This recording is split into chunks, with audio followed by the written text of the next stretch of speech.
I bow to all the seekers of spirit. The seeking of spirit has been described by so many people from ancient time. It is nothing new that I am telling you, that a human awareness reaches a point where it starts seeing that there has to be something beyond. And at that time the seeking starts and a person starts looking forward to something that will make that person the spirit. As all the scriptures have described and talked about it, there is no amount of talking is going to improve on that. Because spirit is within us. It resides within us in our heart. Now, as it is, you must have heard many people talking about it, that you have to be spirit, that you have to get your self-realization, you have to have self-knowledge, you have to know yourself. But in Sahaja Yoga today, what one has to do is to establish that, to actualize that, to make it an experience of your own. And this is a very big gift, I think a very unique discovery that has come to us that we can actualize. Now we have to understand one simple thing, that when the spirit manifests within us, what should happen on the very gross level, what should happen? Firstly, it must be invigorating. Means you must get more energy in the body, you must feel physically better. By going to any process or any method or any experience, if health-wise, if you cannot improve, then must know that it is not the spirit. Because spirit is complete health, or it never gets sick. That is what spirit is. So first thing that should happen to you is that it should be an invigorating life, a very dynamic life. The second thing that should happen to you is that you become a very peaceful and a relaxed personality. Not like the ones who were agitated and were angry and shouting. There is nothing to shout and get angry. It's a kind of a fear these people have perhaps, that if the truth they face or if the reality that comes, they will have no place in this world. That might be one of the reasons which makes them agitated. A person like Christ, about whom people talk and think that Christ is in their pocket, must know that first and foremost thing, the greatness of Christ was that he used a weapon of forgiveness. He was such a peaceful person, and the cross also, that he said that forgive those who are doing this, O Father, because they do not know what they are doing. That kind of a personality, you can say, is a spiritual personality, and not a person who gets agitated and hot-tempered and starts shouting at people. The time today is extremely precarious, which we do not realize. For example, if you ask these people, if Christ comes and stands here, how will they recognize Christ? Is there any way of recognizing Christ? They might be the ones who crucified Christ because they did not recognize at that time. How will they recognize Christ? It's a very simple question which we never try to answer. There's no way to understand how we are going to recognize Christ. A very, very simple question has no answer, because you cannot. You cannot recognize it, because your awareness cannot make you understand. Like somebody told me that there's somebody who claims that he's Christ. I said, all right, ask him to walk on the water. If he can walk on the water, then think that he's Christ. That's one of the qualities of Christ. Now, whatever is the quality of a particular advent is to be seen in that advent. Every advent has a particular quality which is being already described in the ancient books. You should not accept anybody because he says, I am this and I am that. This is the problem with us, that we get ourselves wedded to some sort of a mental conception, live with it. Our forefathers live with it, their forefathers have lived with it, and ultimately we find there's nothing left.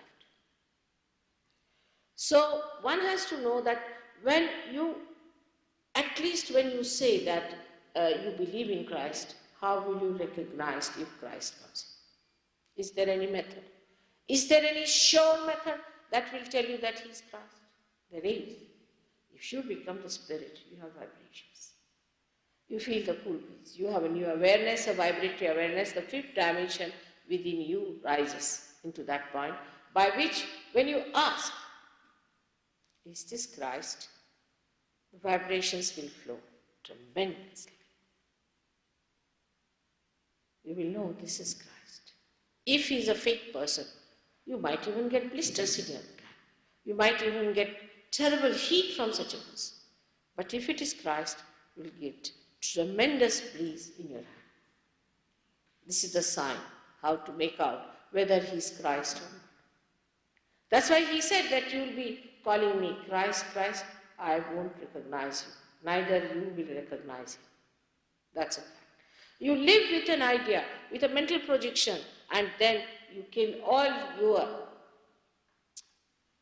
possibilities, chances of your ascent. You must keep yourself open like a scientist does. Keep yourself open. Your mind should be open. You should not close down by any dogma or any kind of such theory that makes you completely excluded from the rest of the thing, or which makes you non-reflective, which makes you a person who cannot reflect, cannot think anymore about it. Such a personality, if you develop, it is going to be very, very dangerous for you. So the personality should be open, should be receptive to understand. Now, as I told you yesterday, that it is a spontaneous happening, is the happening of the living process with. It is nothing to do with artificial things. Of course, when the churches were established, they tried to do good to people in the sense, they told them that you be in the balance, you keep to the balance and all that. But it went too far with certain things like baptism, I think, that where everybody started putting their hands on top of anyone and said that you are baptized. That's not proper. What we call anadhikar cheshta, means it is unauthorized. To baptize someone is not the authority that you can get from any school, colleges, but you have to get it from God. If you are a realized soul, then you can baptize others. Everybody cannot baptize everyone. Even I don't think Christ's disciples baptized anyone. They did not. It is later on, I don't know how it crawled into the organization, that you could ask somebody to go and baptize someone. William Blake has clearly said that the priest cursed me on my head and I cried and wept. Actually, that person who has to baptize has to be a realized soul, because baptism means awakening of the Kundalini and breaking up this spontaneous bone area open to the subtle. And that you cannot do it, so you better not do it. You are unauthorized. In all humbleness and humility, one must understand that that is not your job. Say, for example, I do not know anything about the machinery or about the car. I start driving. What will happen? That same thing happens with people who do not have the authority to do God's work, start doing God's work. They land everyone into difficulties and ultimately they neutralize themselves. It is high time for all of them now to see that what they have to do through all these institutions is no dogma, nothing like that, but what you have to do is to transform people through their Kundalini awakening, through their real baptism. This is what people have realized, that there's something wrong somewhere, that we are not connected to the means. When it happens, the first thing that happens to you, that you become collectively conscious, as Warren has told. This collectively consciousness is nothing but that your attention itself, your attention, which is felt on the central nervous system, gets enlightened. In the sense that as like ether, when you touch ether, you can communicate anything from here to every place. In the same way, when you touch that all-pervading power, you can communicate through that power anywhere sitting down here. It is collectively conscious.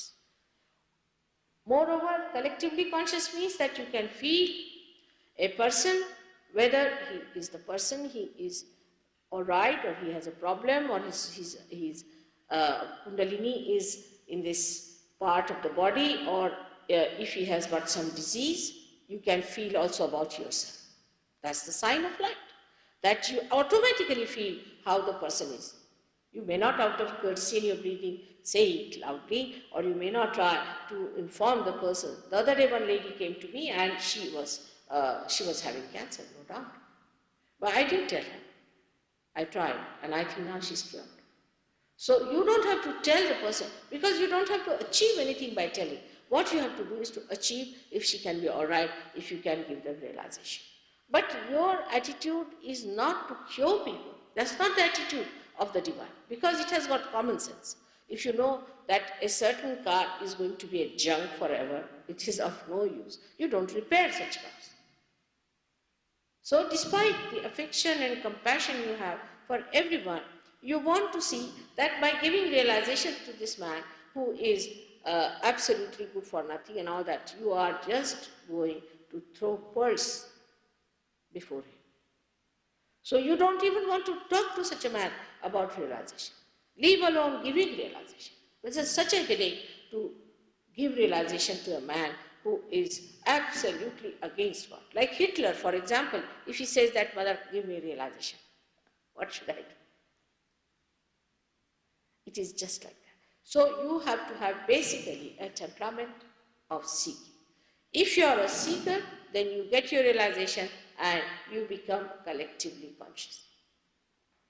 With collective consciousness, you can also raise the Kundalini of people.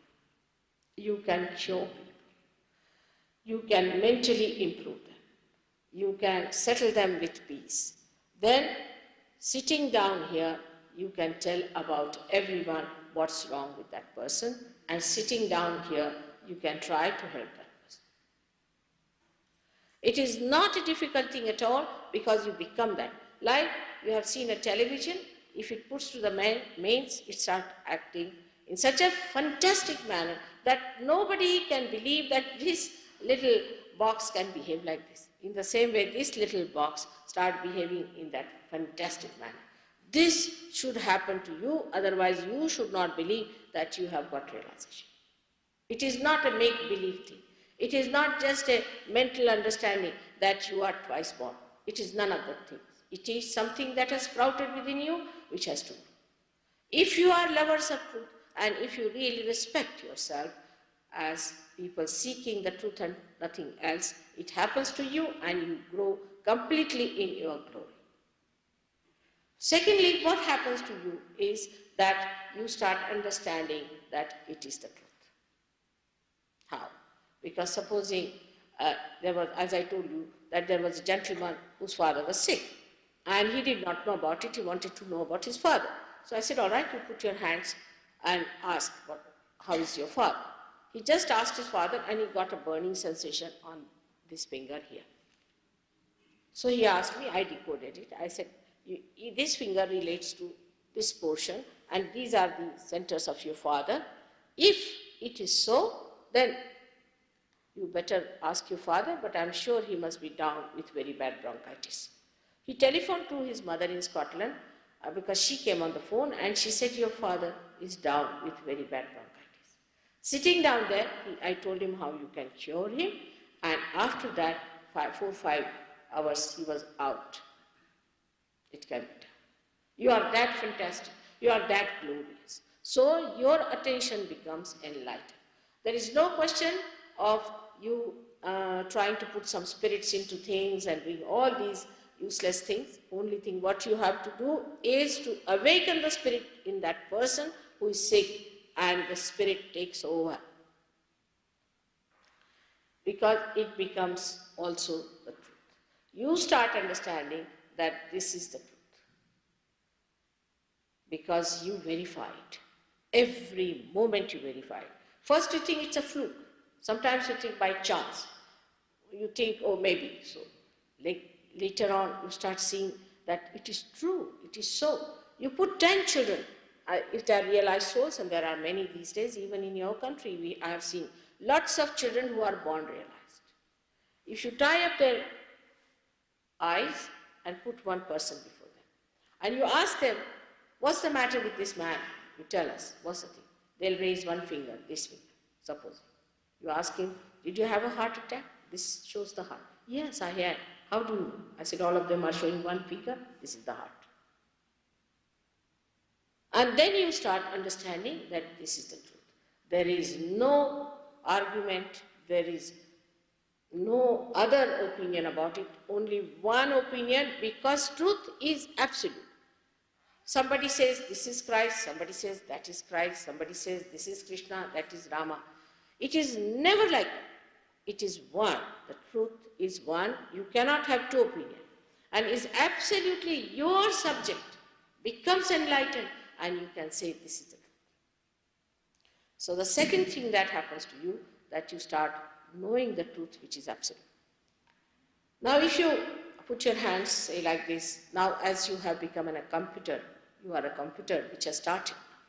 Even all these instruments that have come are parallel to our evolution. Whatever is within us has come. But if you see a computer, it has to think. But without thinking, I mean, I look at you, I know you are there, I don't have to think about it. This kind of a computer, human beings will take thousands of years even to make, that just thinks and spontaneously knows. We are already such a big computer, but we are even become absolute computers when we start asking a question, is there God? Now those who are atheists, if they ask a question, they start getting cool breeze in the hands. You ask any absolute question, was Christ the Son of God? Why should people accept Bible? Why should they accept anything? They accept this, because if you ask, you get the breeze, cool breeze in the hand as an answer. Then you know it as a truth. But could be, people should know that how it is absolute. I'll tell you an example, like as we have some fanatics here, in India we also have lots of fanatics. And in Pune, they had arranged my program in a hall where it was belonging to Brahmins. They are another type of twice born people, self-certified. So they learned that I'm not a Brahmin. So they were very angry, they said, we can't have her program. And these organizers did not tell me that whether they don't want to have your program because you're not a Brahmin, nothing they told me.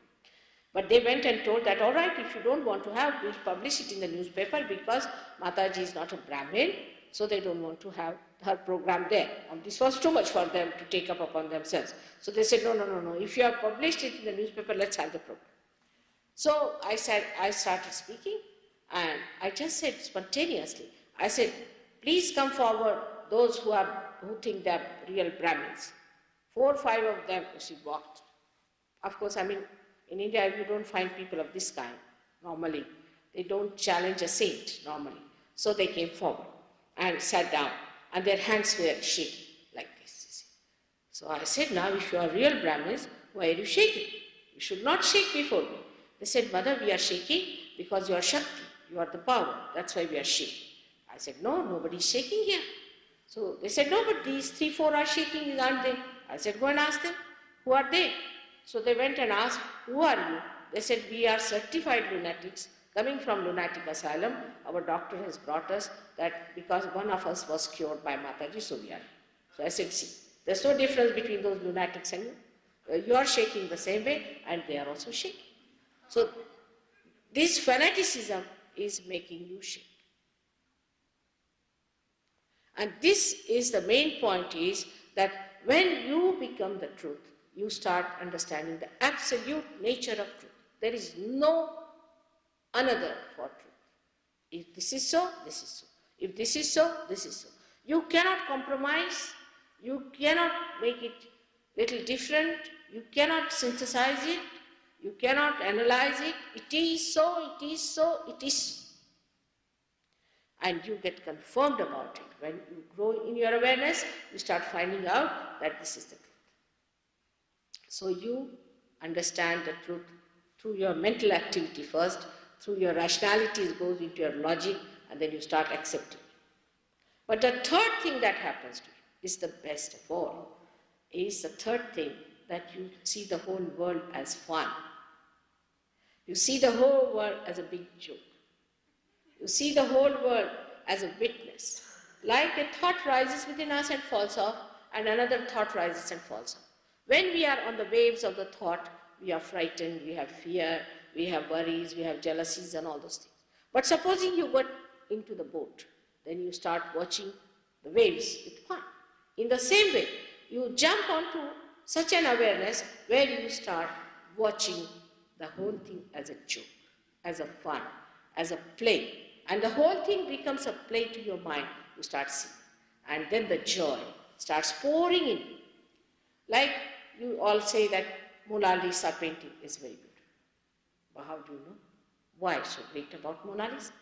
She is not one of these modern women. She is a very old-fashioned woman, quite plump. And why do you say that that painting is so beautiful? What's so much about her? Now, if you are a realized soul, you can see it gives vibrations. It soothes your spirit. That's why it is the best.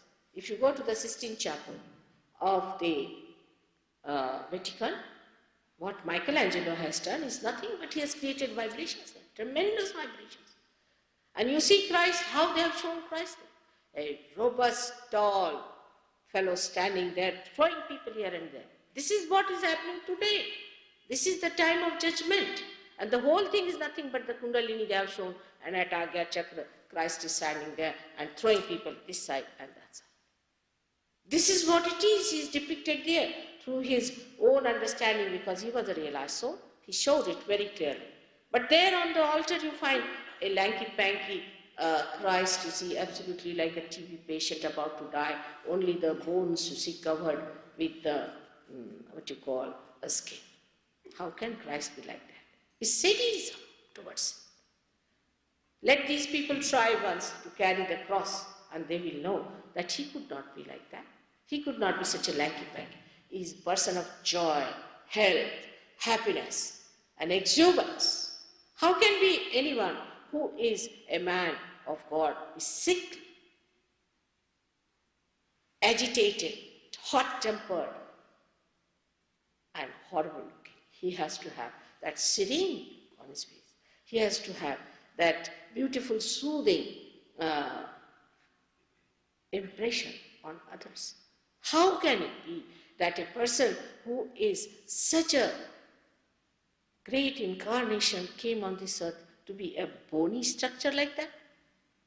This is what it is. We have such misconceptions about all of them, such misconceptions, and we want to put all these conceptions on God, but you cannot conceptualize God. The thing that stands between you and yourself is your ego and your condition. Both things stand against you. They are like barriers. When this Kundalini rises, as you see here, it's not here. When she rises and crosses over this center, then what happens? Your ego and superego, which represents your conditioning, is sucked. When it is sucked in, that is the center of Christ. When he is awakened within you, he sucks it.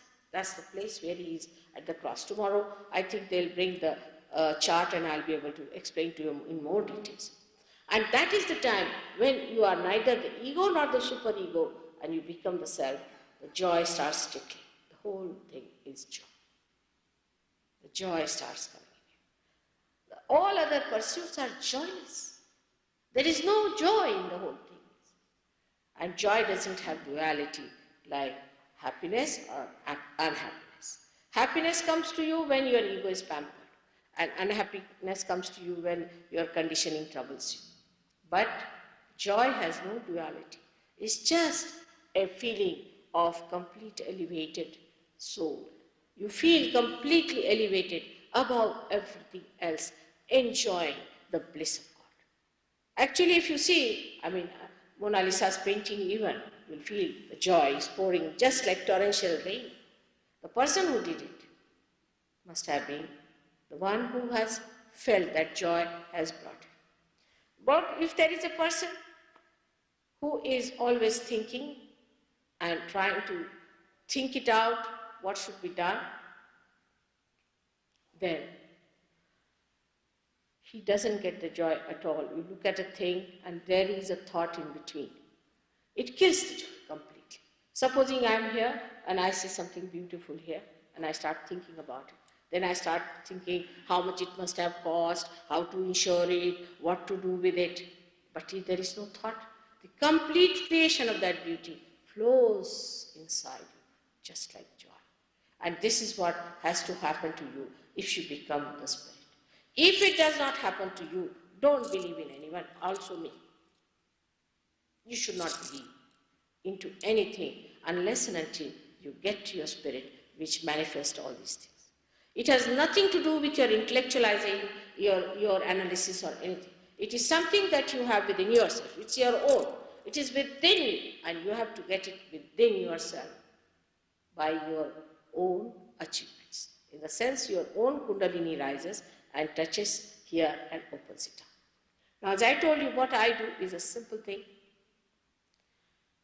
that I enlighten and a light which is ready, which is again in turn becomes enlightened and can enlighten another light. Now this Dr. Warren, who was here, you have seen, he came to me with his friend and he just telephoned to me, had nothing, he had just a telephone number. And when he telephoned to me, he came to me, he got his realization, and he must have given realization in thousands. In the same way, you can also give realization to people. That's how we can spread the knowledge that is reality. Knowledge of God's laws, of divine mechanism within us, how it works. It is not that everyone can get it. I must say that I do not say that all of you will get it, but should get it. That's my desire is. If you get it, you are very fortunate. You have found what you have been finding it. And if you don't get it, I would say that I'll try again. It has to happen to you, and that it should happen in a way that it becomes part and parcel of your central nervous system that you can maneuver it. So, I have to tell you one thing, the one who has created us is anxious that you enter into his kingdom and enjoy the bliss of his throne. May God bless you. I would like you to ask me questions, but not like the way yesterday it happened. People said that, Mother, don't ask them to ask questions because as soon as you ask them to ask questions, they start behaving like devils. There is no need to be aggressive with me. What is the need? I have come here to give what is your own. Why should you be angry with me? I just don't understand the psychology. I have not come to take away anything from you. I think they're outside. They're not in here. All right. Ask me questions, please. Yes. You said that the truth was universal and the same for everyone.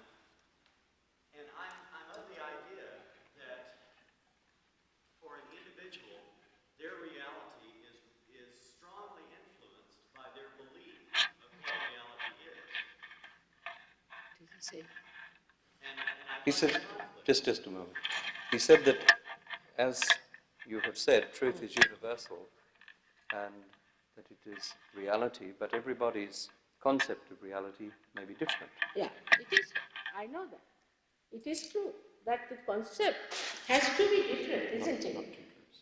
Has to be different because everybody has their own brain and to understand and think it through their brain. But when you become the reality, then there is no more concept, it's reality itself. Because you start working through your consciousness, through your central nervous system. It is no more a concept, it becomes the reality itself. That's true, that it has to be different. Naturally, I understand that. I don't mind having them different concepts. But don't believe in your concepts because it has given no results. It has shown no results so far. That's all. concepts dissolve. Concepts dissolve, yes, that's what happens. Concepts dissolve when you see the reality. For example, supposing I have not seen this church and some people say this in a church. I may have some funny concept about this church, I have not seen it. Alright? When I come in, I see it for myself and I know this is it. So I will have no concept, I will know what it is. It's like that. Simple, it's common sense. I tell you, it is real common sense. Actually, you'll be shocked how people live with concepts. Sometimes I'm really surprised how they have built up all their lives after lives on falsehood. It's really surprising. But they live because you see, ego likes the myth. It wants to live with myth. Like Hitler believing that they are a superior race. Imagine, he killed millions and millions of people with that kind of a myth that he had in his head. Like Khomeini thinks he's the greatest religious man and that God is going to put him in his throne. It's true, you see the effects of these concepts everywhere. The problem is the concept only. That's the main problem why we are fighting. Now, see, let's one by one, all right, please. Now, one this side, one this side. Could you please talk about the love and compassion of the Divine Mother and her qualities? Talk about that. He's asked you to speak about the love and compassion of the Divine Mother and her qualities. Now, this is embarrassing, isn't it? How can Mother talk about her love? You can judge it by the Mother Earth. Mother Earth has a capacity to nourish us. She has a capacity to soothe us. She has a capacity to sustain all that we do. How cruel we have been with her. First of all, we commit all kinds of sins. We do all kinds of wrong things on our back. Then we extract. For our stupid ideas of having all kinds of things, we extract things from her. Still, she doesn't say anything. She doesn't bother about those things. But sometimes we go too far with her, then she punishes us. She does punish. Like you have earthquakes, you have many things like that. But she has a very special capacity, which in Sanskrit is described as Ritam, means by which she creates seasons to please us, to make us happy. The innocent creation of seasons that she has. You see the flowers, you see everything, how she makes the life so beautiful, humorous, so joyful. That thing is pragya, means the knowledge which is enlightened. When you get that knowledge, then you are amazed how kind she is. How she looks after you, little, and how she soothes you. I'll give you one of my examples, how I try to console people in my own simple way. One day, there is a very big great saint in a mountain. Poor thing, his legs and hands were broken and all that, so he's disappeared. He lives in a cave somewhere in the mountain. And he cannot move about, so he has a tiger, so he moves on a time. And I told people I must go and see him. He's my son. They said, Mother, you don't like all these gurus, why are you going to him? I said, he's not that type, he's a real one. So they said, how do you believe? I said, you feel his vibrations? They said, yes, that's so vibration. Went to see this gentleman. Now he is a very evolved personality and he can control the rain. So when I was going up the hill, it started raining very heavily. And he got very angry with the rain. Naturally, he felt that what's happening? This rain is completely drenching my mother. She's coming up. I can't even control this rain. What will she think as it is? She has to come up to see. Because he has broken legs and broken hands. And when I went there, he didn't talk to me. He was sitting on a little stone and was just doing like this with anger. So I was just smiling and I went inside. Then he came and he said, is it to control my ego you did all this, that you made this place rain like this when you are coming to my house? I can't even welcome you properly. I said, no, it's not so. Why are you angry? I know you have bought a sari for me, and I don't take a sari from a sannyasi, but I am a girl, I am the one who is a householder. Then how will I take a sari unless and until this sari gets drenched? The whole thing became such a sweet thing. He forgot all his temper, everything. How do you know, mother, I have a sari for you? I said, I know you bought a sari for me, so I have to change it. And how will I change? So the whole thing stood down. He was normal. But I said, you think of it. I am coming to you, and all the praise must be drenched. Is the joy of loving. So why should you feel bad about it? And that is how it stood down.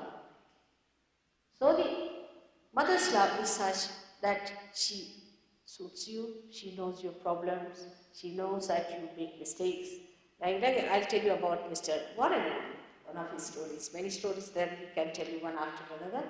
But one day I was in Singapore and we were going to Kuala Lumpur for a program. So I said, we'll go about 6 o'clock, it's all right, I have to see somebody, we'll all go together. Why are you in a hurry to go? They said, no, we must go make arrangements. And another lady who was organizing was even very much more worried. So they decided that we must go to the hall early. I said, all right, I'm going out to wait for me. But they just thought, better go. So they took a plane 2 hours earlier and went to the place of organizing. Now when I went there, I saw that when my car reached there, their car also reached and they were just getting down at that time. And I knew what had happened. So I said, all right, now drive on, otherwise they'll feel very embarrassed. Because they came with such a determination to reach earlier and they are reaching at the same time when I have arrived. So I drove on. When I came back, they said, Mother, we are sorry. I said, what happened? He said, we reached here early, all right. But from the airport to this place, there was such a bad jam we had never seen. So we thought we better drive through the side road. So we got stuck into the mud. Then we started pulling the car out and all our clothes got dirtied and we had a very bad time. And we arrived after you had arrived. I said, it's all right. So now we never do such a thing, Mother. We should have come with you. It was a mistake. So like that, you see, little things. Mother teaches you how to be all right, how to be on right path. But it is never a big pinch. It's never a big punishment because you are children. So here it is love by which you should advance, you should go further, you should be encouraged. But if your ego gets pampered and you think, oh, I'm a great surgeon, there are many who believe like that. And then they have little these correction points. That's how it works out. And gradually I find people come up very sweetly understanding that we should not try to do things which are not all right. And we should try to do something that is helpful, which is very collective. And that's what it is. It works out in such a beautiful manner that you don't have to shout at anyone or to do anything. Whole thing works out in a beautiful way. But the blessings are so great, like Krishna has said, Yoga Kshema Mahamyam. He says when yoga takes place, then Kshema, that means the well-being of a person I look after. Even materially you are helped in so many ways. It's very surprising. It's not a fool. You are helped even materially in so many ways. There was a little girl of 10 years, she wrote to me, Mother, I'm dying to see you. How can I come to India? I have no money to travel. And she wrote a letter to me. I just read the letter. I never answered her. And 8 days later, she had a fete in her school. So she took a trinket from her house just to sell it in the fete. So the teacher said, this is real gold. How can you sell this here? She couldn't believe. She went to Mother. She said, this trinket of her house has got real gold. She couldn't believe it either. So they went to the goldsmith, and goldsmith said, yes, it is gold. And he valued it. The price at which he wanted to buy it was exactly the same as they would have to pay for their traveling, both of them. So it is in such a sweet manner. You see, you must know a loving mother, when you are asleep, she looks after you. When you are awake, she looks after you. But she doesn't show that you are something more than others, better than others. She doesn't like you to have your ego, but she wants that you to share. Share your love with everyone. That's the greatest joy for me to see when these Sahajogis meet each other. When they go to India, you should see how they meet and how they hold each other to themselves in such pure love and pure understanding. It's the greatest thing to see. I'm happy you asked such a nice question, but I feel rather embarrassed because it is really so great to enjoy your own love forever. May God bless you. It's been described by Adi Shankaracharya. You must read Adi Shankaracharya to know the love of God, love of mother. I mean, he was a real child, a real beautiful child to describe. Even Christ on the cross said, behold the mother. Behold the mother. It's very significant.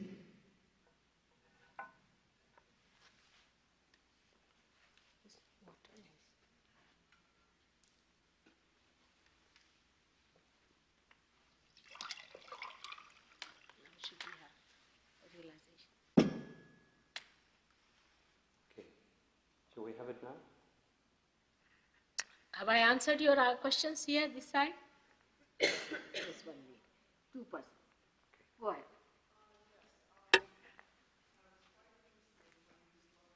Loudly, please. Loudly.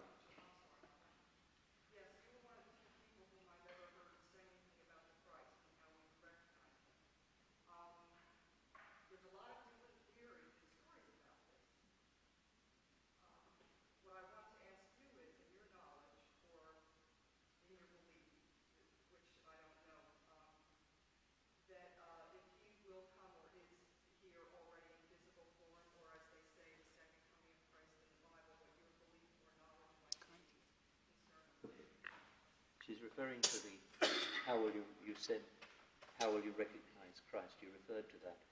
So she raises the question, what is your idea, your theory, your concept of Christ? Will he be coming on a white horse? Will he be, is he going to come? Is this going to happen? Yes, all that's going to happen. I'm not concerned about it, that's the fact. Yes. But that man is not going to give any negatives. He's not going to allow me to ask any questions. He's not going to give any answer. No realization, nothing. Just sorting out, the last sorting out will take place. He has got 11 powers of destruction. It's called as a Kalashana. Once he arrives, you will have no place to hide your faces if you are not living. It's time now that we join him just now, at this moment. Otherwise, there is no saying it's a fact, and now what you say is absolute. But I don't want to frighten you. Because that's how people are carried by frightening others. I don't want to frighten you, it's a fact.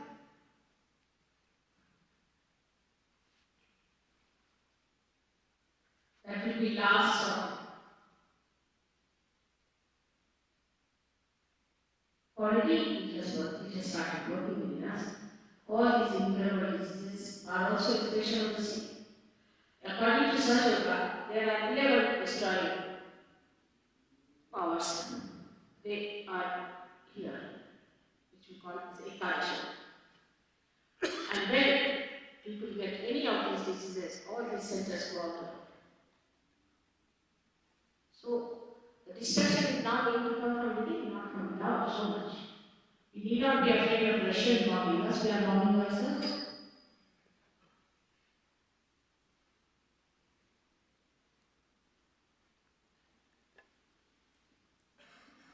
Yes. One more. This is the last. Yes.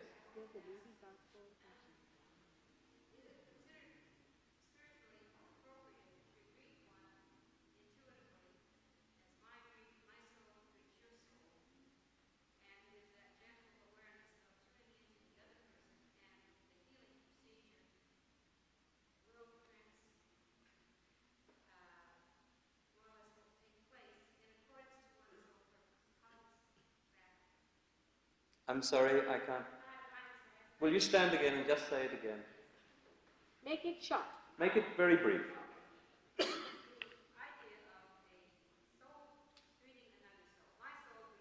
The idea of us and one soul greeting another soul.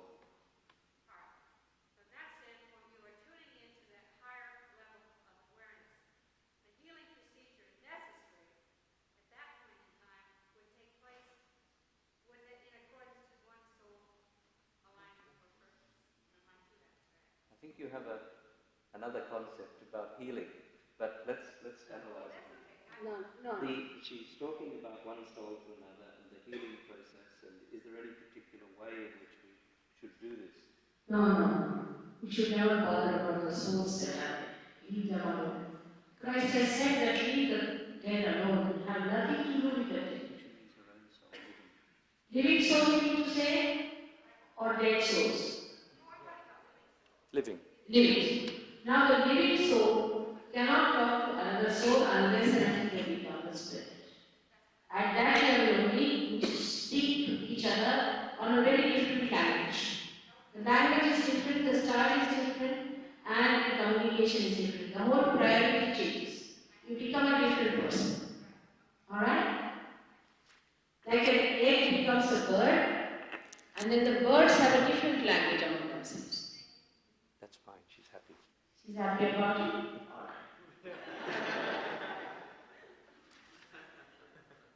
Alright. Okay, that's it. Alright? Are you all satisfied? Now there's one or two more. Alright. 4. Now that's going to be. One of the men. Alright. Now where should I ask also? 87. What is a dead soul? They just asked, is it a dead soul or a living soul? What is it? What is a dead soul as distinct from a living soul? I don't know. It's a very big question, my child. I'll tell you later on if you don't mind. Alright? It requires some big lecture. Doesn't matter. But we are made of 5 elements. Alright? And there is Kundalini within us. And also there is spirit. Now, the dead soul, when one dies, it never dies fully. What happens that the earth element comes out and the water element also comes out. But the rest of the 3 elements remain, and the spirit and the Kundalini remains on top of that. And that is the dead soul. And the living soul is a person which has got the spirit. I think so, that is the soul. I don't know, these English words are quite confusing. But a jivatma, as they call it, a person who is living, has got a spirit, has got a Kundalini, and who has got also all 5 elements represented in those centers. But when he becomes a realized soul, then he is not called as a living soul, but he is called as an enlightened soul.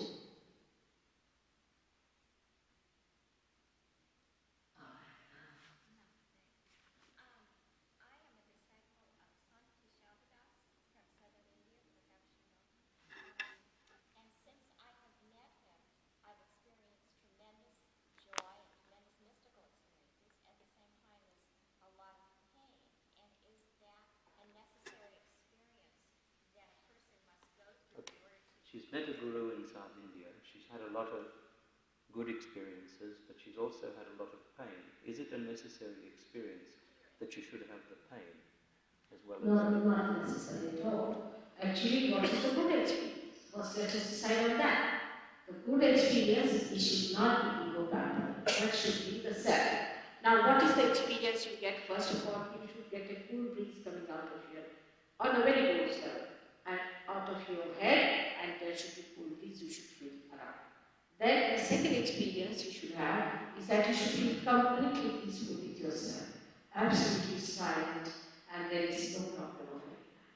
And if you get any pain, supposing after realization also you might get some sort of a pain, you are hurt and all that. As soon as you put your hand there, you can get rid of the pain. So it is the experiences that you have had should be the experience of the spirit. And if he is a person who has given you realization, he would have told you how to be an expert. You see, this is the trouble. The gurus, if they give realization, they make you an expert.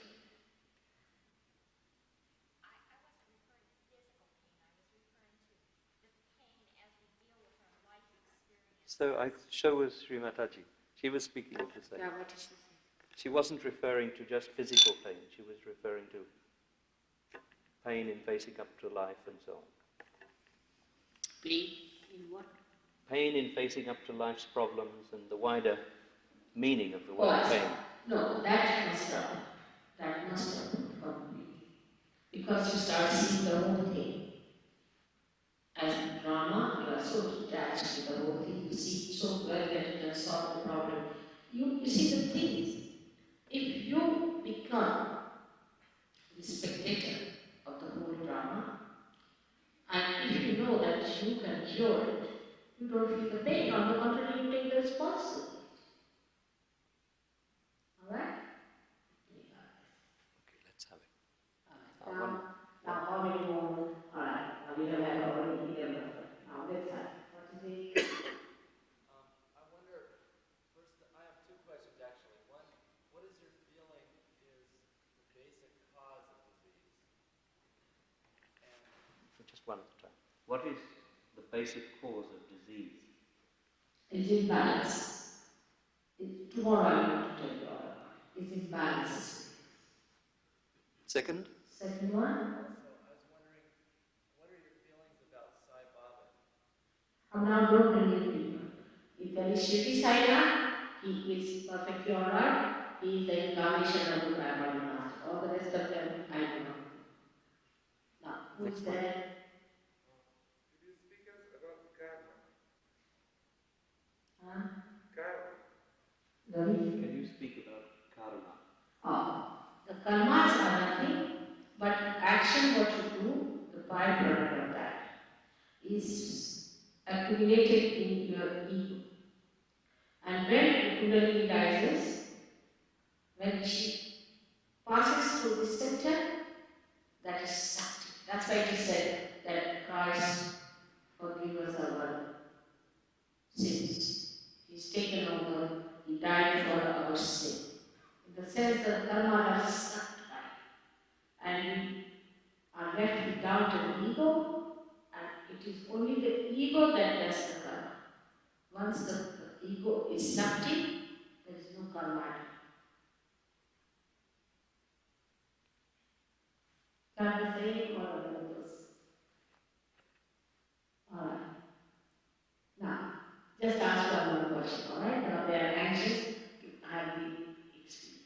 Please ask one question.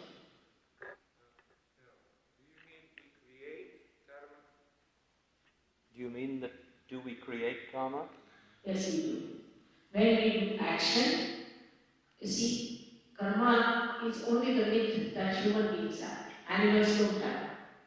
They don't have this problem. The trouble is, when the ego and superego, both of them grow on our head, then we develop a personality, which is I. I am Mr. So, I am Mrs. The I is developed. When we develop the I-ness, we think that we are universe. This is the myth we get. Like I give an example of the villager saying Peter that you don't have to take too much luggage on an aeroplane. So they sat in the aeroplane and they put all the luggage on their heads. And they said, now we should lessen the weight of the aeroplane. It is something like that is our karma. That we take the responsibility of doing the work. While we don't do any work ourselves, if you see, what work we do is all dead. Now a tree is dead, so we make a house. Alright. Dead from the dead to the dead to the dead. That's all we do. We make a chair, we make this, we make that, and then we start using the matter for our comfort, and then matter sits on our head, we can't get rid of it. Our spirit is suppressed because of the matter. And then we have to use the matter, otherwise we just can't exist. So what we are doing is we are creating dead out of dead. But not a single living work we can do. We cannot transform one flower into fruit, can we? We cannot do it. So whatever is done by God Almighty, by His living powers. Whatever we do is all dead, but we think we are doing, and that's why we create karma, which is a myth.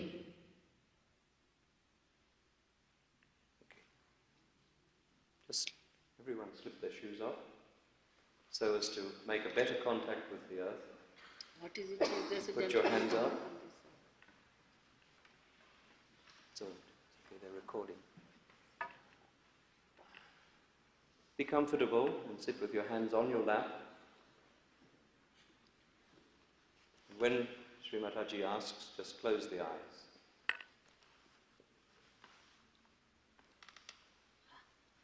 Speaking every day.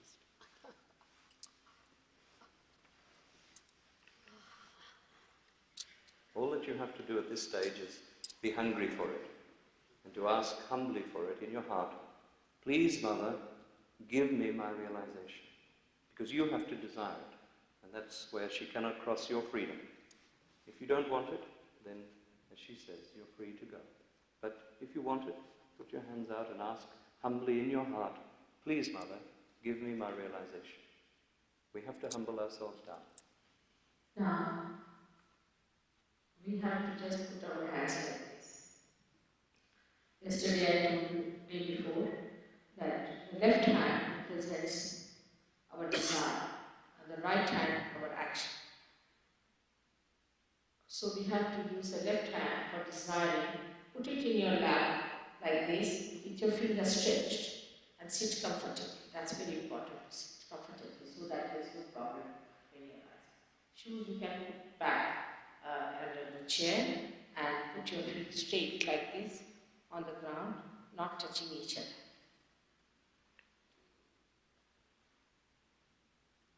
Put the left hand on your lap. And the right hand, I'll tell you how to use it. Just now you can put both the hands on your lap. And now close your eyes. Now don't open your eyes till I tell you, because the Kundalini won't rise. It's not hypnotism.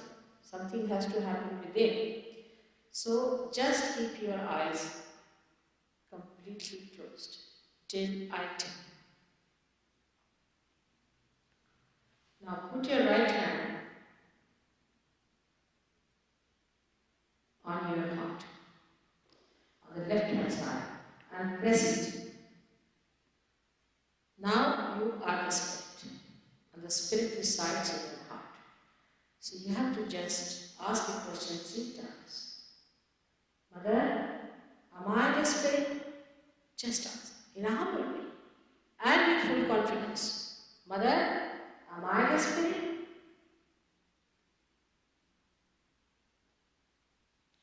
Please don't feel guilty. That is one thing I would request you not to feel guilty at this moment. Forget the past. Just forget the past.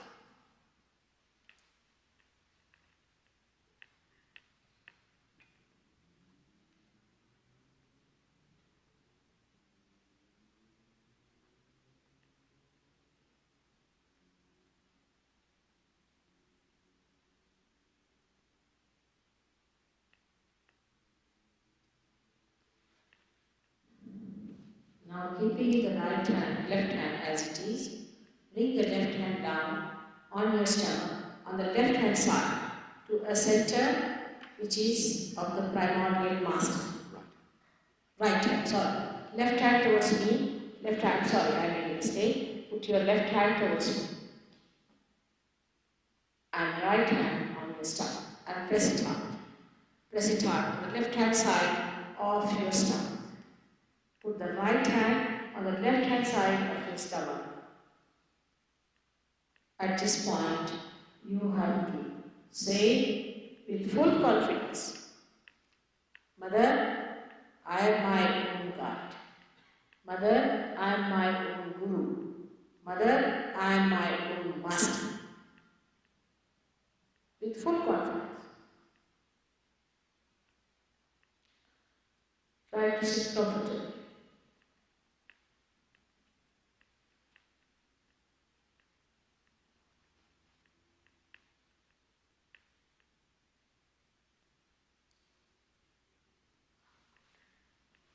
Now, this has to be said 10 times, because we have 10 valences. Human beings have got 10 valences. So we have to say it 10 times.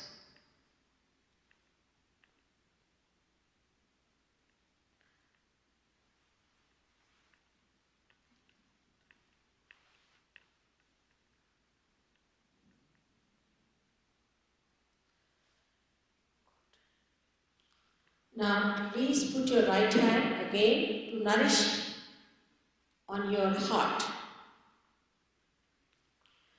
Here you now assert by saying, Mother, I am the Spirit. Please say it 12 times. You assert without feeling guilty, without feeling guilty, without feeling guilty. You must assert that, Mother, I am the Spirit.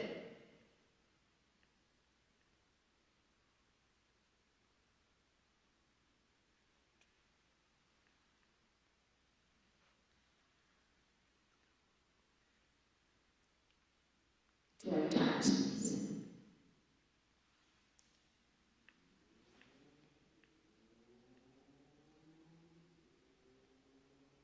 Please don't feel guilty.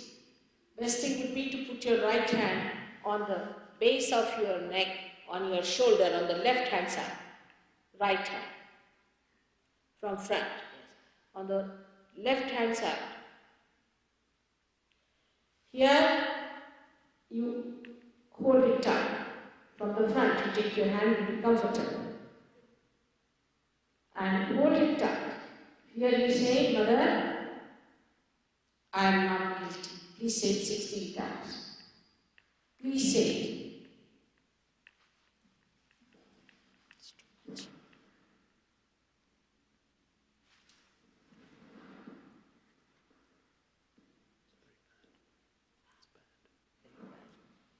Please say it with all your understanding that, Mother, I am not guilty.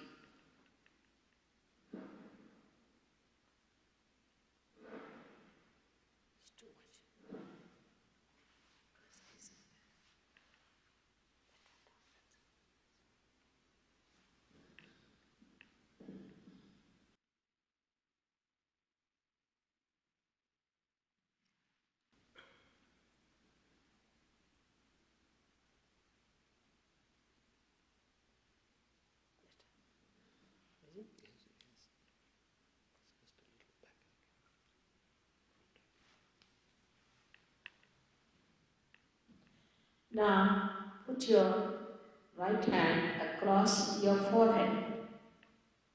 Across your forehead. At this point, you have to say, Mother, I forgive everyone.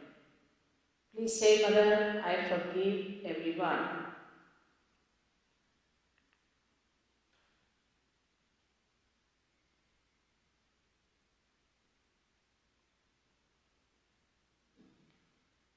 It's very easy to say, just say it and it will work out.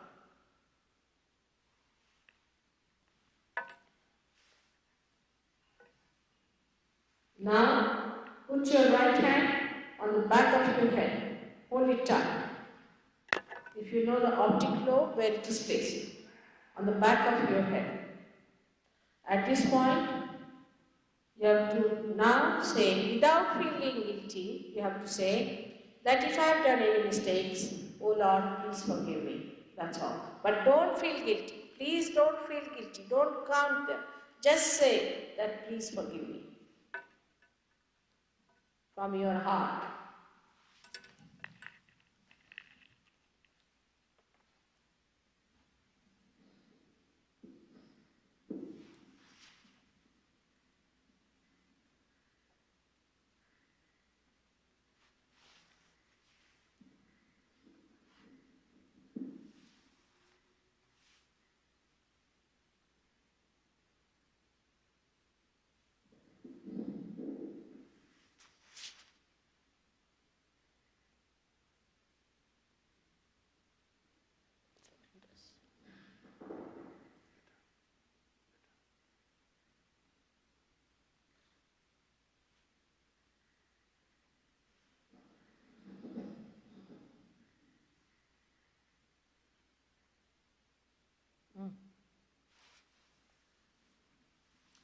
Now, put your hand on the top of your head. Put it just on top. Your hand, your palm should touch the fontanelle bone area where you had a soft bone in your child. And press it and try to move it clockwise. Now at this point, as I said, I cannot cross your freedom and you have to ask for your realization, otherwise I cannot force it. Just say 7 times, Mother, I want my realization, please give me realization. 7 times.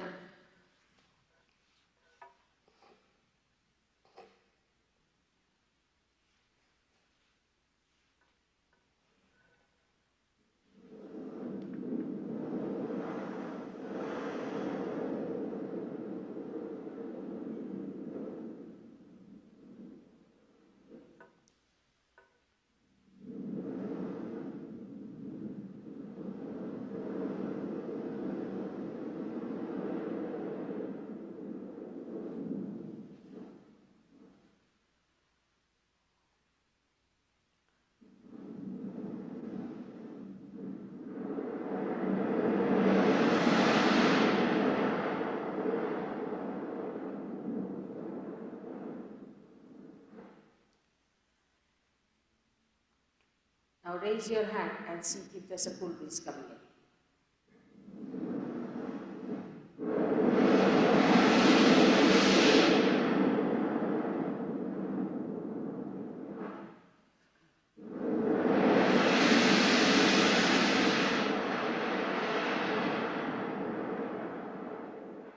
Now change your hand, please.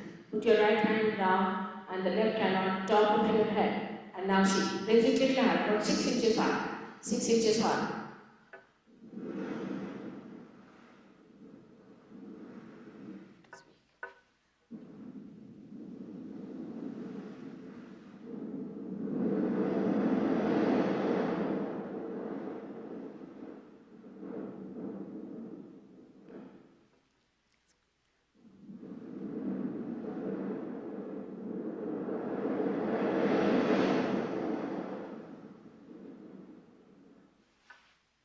Got it, most of you.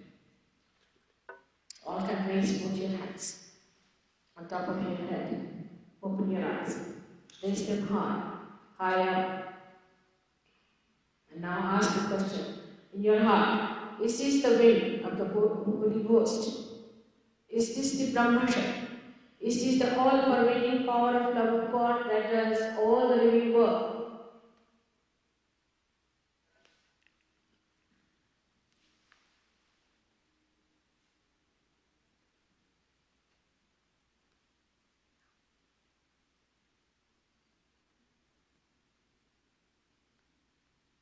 Now feel it yourself.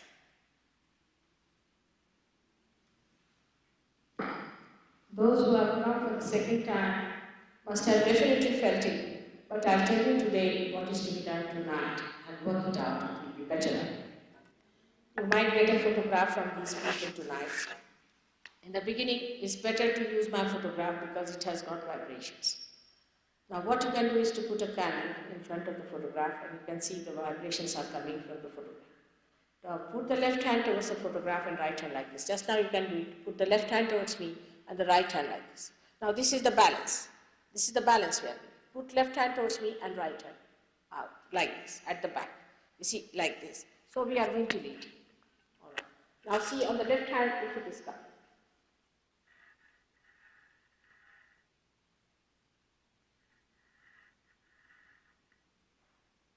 They are all thoughtless if you see that. Now, you put your right hand also and left hand. Heart. You have to believe that you are the Spirit. That's all you have to believe. You have to believe in yourself. That's all I want you to believe in. That you are the Spirit.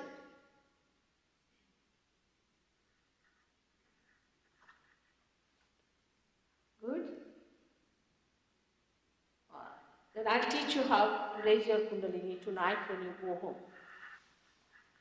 So this is what you can do on the photograph, and you can see that it starts moving from both your hands. At the most, if you are very much sort of in tension or anything, if you are very sick, then you can take a little bowl of water with little salt in it and put your feet in that bowl and take the vibrations from the photograph.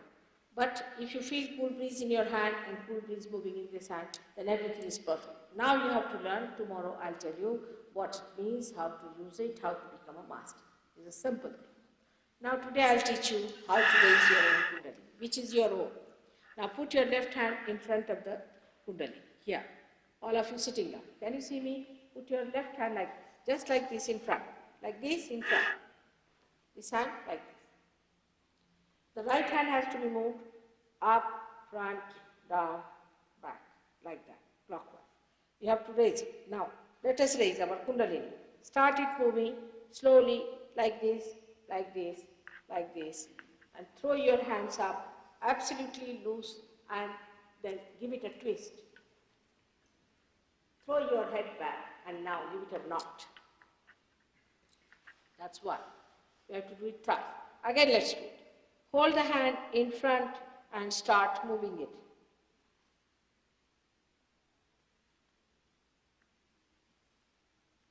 Take it up, throw your hand and just give it a twist up.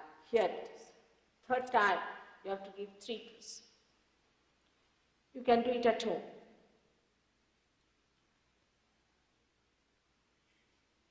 Throw back your hands, head and hands loose, and give it 1, then the second one, and then the third one, like this. Now see, it will improve.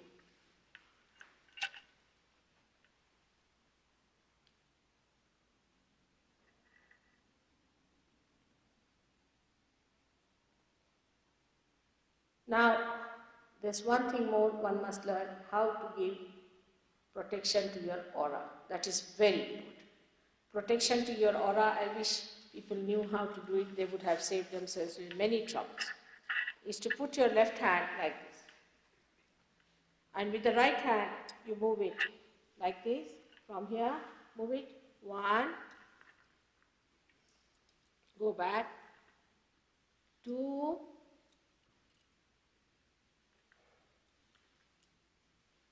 3, 4, 5, 6, 7. This is how you give protection to yourself. Now see your vibration.